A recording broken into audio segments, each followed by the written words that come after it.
Howdy. So this just arrived, my Samsung HW-N950 Atmos soundbar. It's pretty heavy. Just give you a look at what's on the outside. Those side firing speakers would be good in a square room, but in my room it's probably not going to work. The wireless speakers and subwoofers really cool. There we go.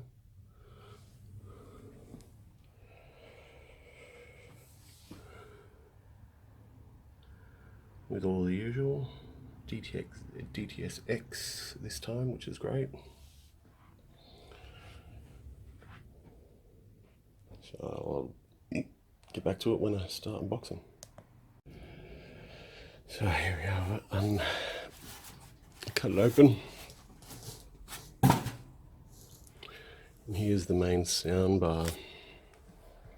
Now, I think this is going to be too heavy to do one-handed.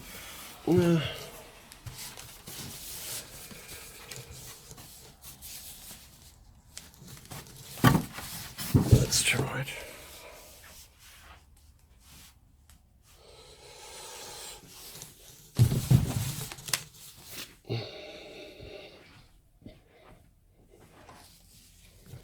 There it is. It's about 9 kilos.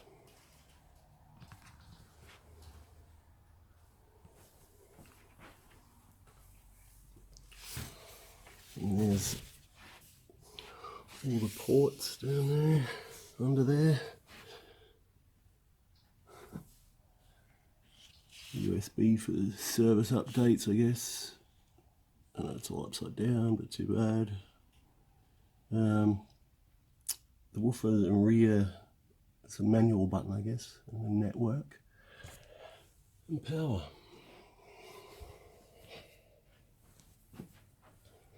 So let's get it under the TV. There's the controls, which is great that they're on the top now. So let's put it under the TV, shall we?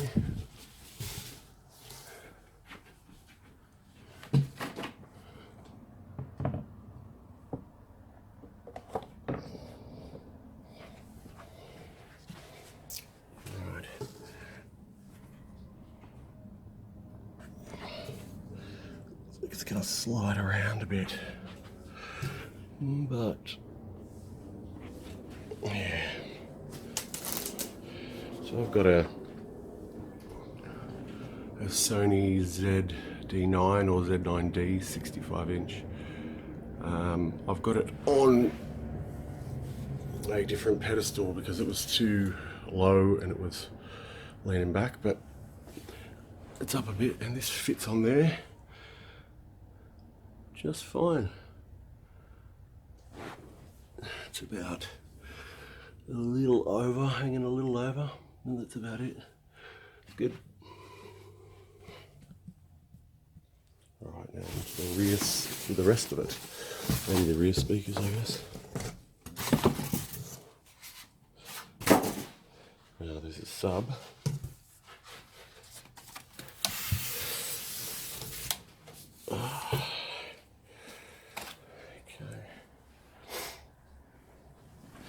I don't know if this will be the first official Australian unboxing, but of the N960.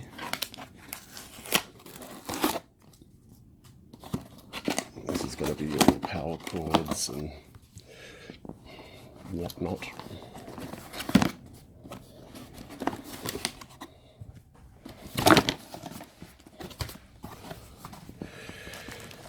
Yeah. Yeah, just saw the documentation, the manual. Okay, I've got the 2 power cords for the rear speakers. So let's go over here.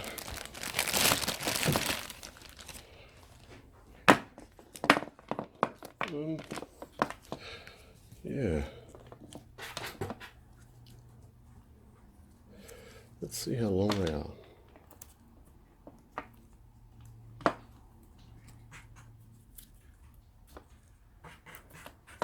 Sorry, just hard to do this shit one-handed.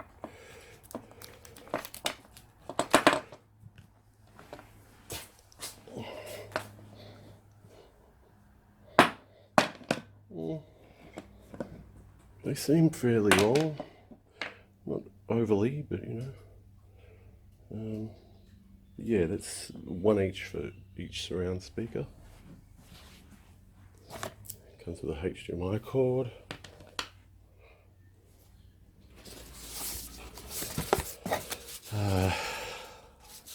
Brackets, I think, to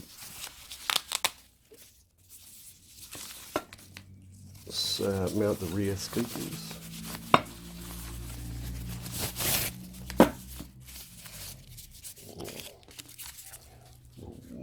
Widgets and whatnot. Okay.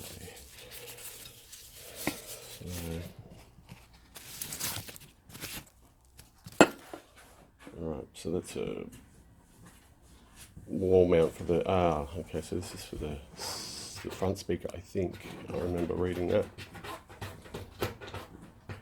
Either, I reckon. You could hang your rears up with that. Maybe. No. Some batteries. The remote. I'll take it.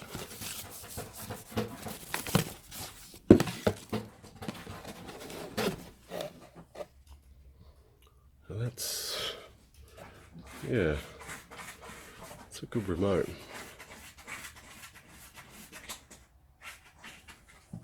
Sorry about the cats in the background.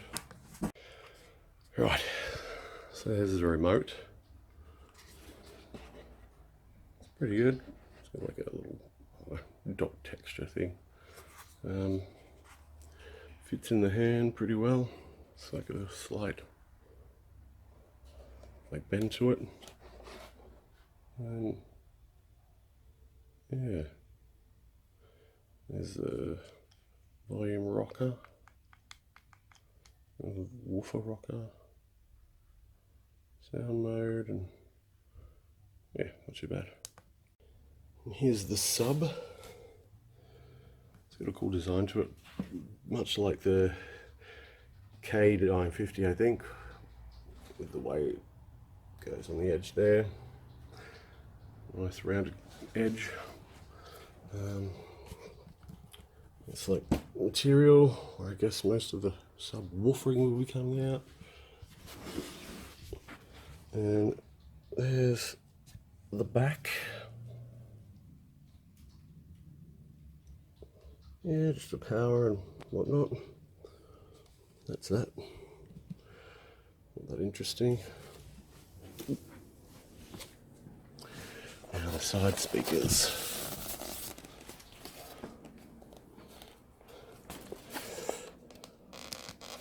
Alright, now here's the rear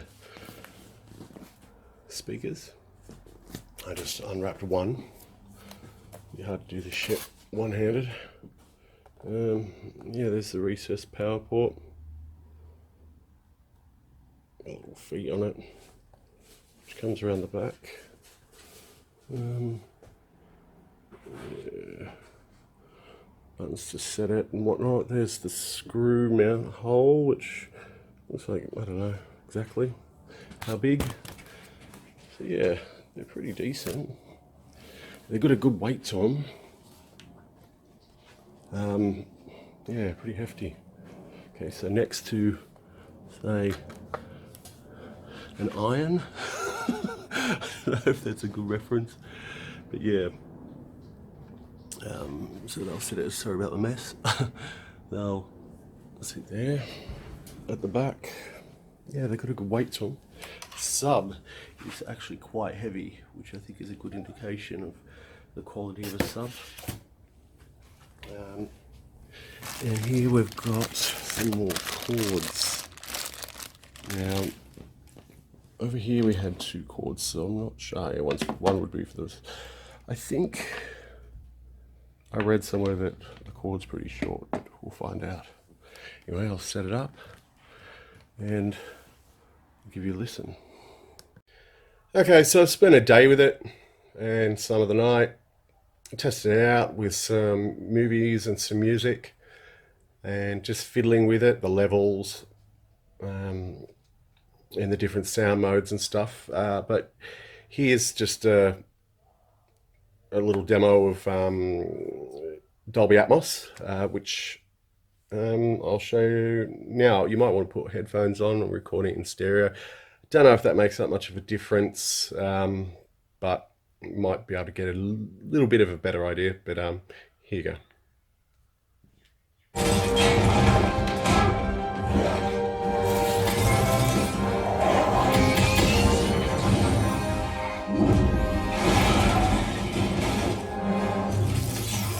Where'd that come from? It's nanotech. You like it? A little something. Okay, that's at level 13, which is just comfortable and loud enough. It goes up to 100, which I don't dare put it at because that will kill my ears. I put it up to like 20 in it, and it's too loud. So anyway, I'll do it, and I'll turn it up to 20 for a bit, and so you can see the difference, like how loud it gets. Yeah, it goes up to 100. The rest of your brain, Frank, won't be joining us. It's 20.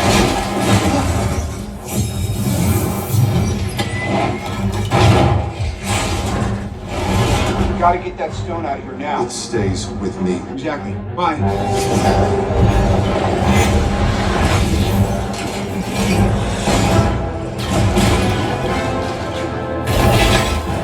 Tony, you okay? How we doing? Good, man? Really, really good. Really good. Do you plan on helping I'm out? trying. You won't come out. Ever?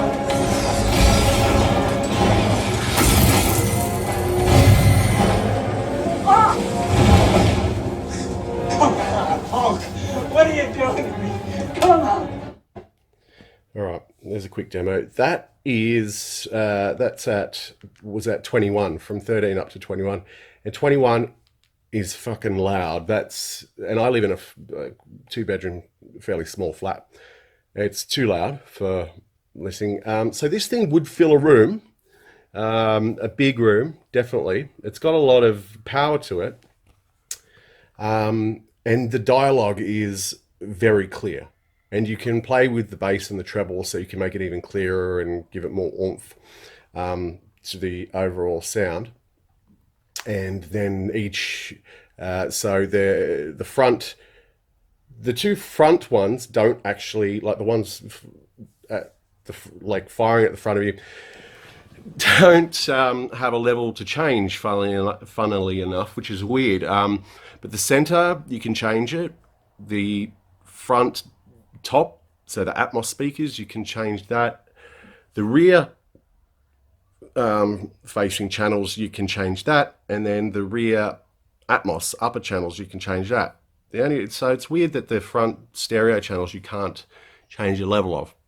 I don't know. So it's got some customization. I don't know what the last gen one was like. The K950, I never experienced it. But yeah, so it has quite some power on it, and quite a bit of customization. Now, on to a few negatives with it. It has one of the most frustrating things about it is if there's no audio being fed into it for 5 minutes, it shuts itself off. Now, was that a problem with the last one? I don't know. But that is the most ridiculous thing I've ever experienced with an audio system. Like, so other audio systems, like the current one I have, which is a Sony, just a 5.1 all-in-one thing, it has customization to 30 to an hour or more, or then off, so then it can just stay on and until you turn it off. This, 5 minutes, you've got no option. You can't change it. I don't know if that'll change in an update or not, but as it is, it's 5 minutes, and that's so bloody frustrating because you might be on YouTube between videos, or you might pause it, go get a cup, or look at your phone, and 5 minutes isn't that long really. And then before you know it, you come back to the movie and it's changed to the TV speakers, which are crap. and you have to turn it back on again, and it's ridiculous. And I found that with a lot of Samsung products. They have some really good parts and then some stupid decisions, like design decisions. So yeah, I forgot to say you can fiddle with the side speakers as well, the levels and whatnot. Now, as for sound, it sounds quite good. It can get really loud. The surround sound aspect of it is quite flawless. It's quite well done. It's just more fluid, I feel, than the system I have now. But because it's a soundbar and it's actually a bit lower on my set, because this is, to me, is ear level. So it's down there. So and because it's a soundbar, it doesn't have quite the open soundstage as having two speakers set out as far as you want them. So I've got to get used to that. It just sounds lower. And unfortunately for me, Atmos does not work. I do not hear Atmos. The upper speakers give it a bit of a bigger, slightly higher stage, but I'm not hearing stuff falling down on top of me, rain, whatever. And that could be because I've got a concrete roof with this stupid bloody pattern on it in this place I rent. It's the ugliest 70s. Ugh. Anyway, it's all concrete in here. So I'm taking it that Atmos doesn't bounce off concrete. Yeah, so that's one thing to consider if you're going to buy this thing. If you had the perfect setup, a square room or a rectangle room, plasterboard, I reckon it would probably have far more open soundstage and you might get the Atmos effect far better. But as it stands with concrete, it just does not bounce off the roof. So I'm not hearing that. But it's a fairly good system, but it's just got some drawbacks, and I don't know if it's really worth upgrading, your old 5.1 for this. Because my old 5.1 sounds great, and it was $700. I got this for 1,500 Australian. So there's a big difference there. But yeah, I'm thinking of getting a higher entertainment unit to make it ear level to see if that makes any difference, but I don't think that'll make a difference with Atmos. So that's my take on it. I was a bit disappointed. All the reviews raved about it. And it does sound good. Surprisingly enough, it seems to sound even better with music. Music has, I don't know, so it tends to have a bigger soundstage. It's quite detailed. There's a lot of detail. I'll give it that. That's one thing over my old system. Is I don't know if it's the tweeters or what they've done, but them and Harman Kardon have made it so there is a lot of detail, but just the soundstage isn't as wide because it's only set to that bar. You can't have it, But if you had it in another square room with the side firing speakers, rebounding, and the Atmos, it'd probably sound amazing. But in my flat and my setup, it sounds okay. No, but I stick with it. So yeah, go out there and give it a go if you can find a place that's demoing it. And I hope this video has given you a little bit of insight into it and can help you make some decisions. So yeah, that's the Samsung N950.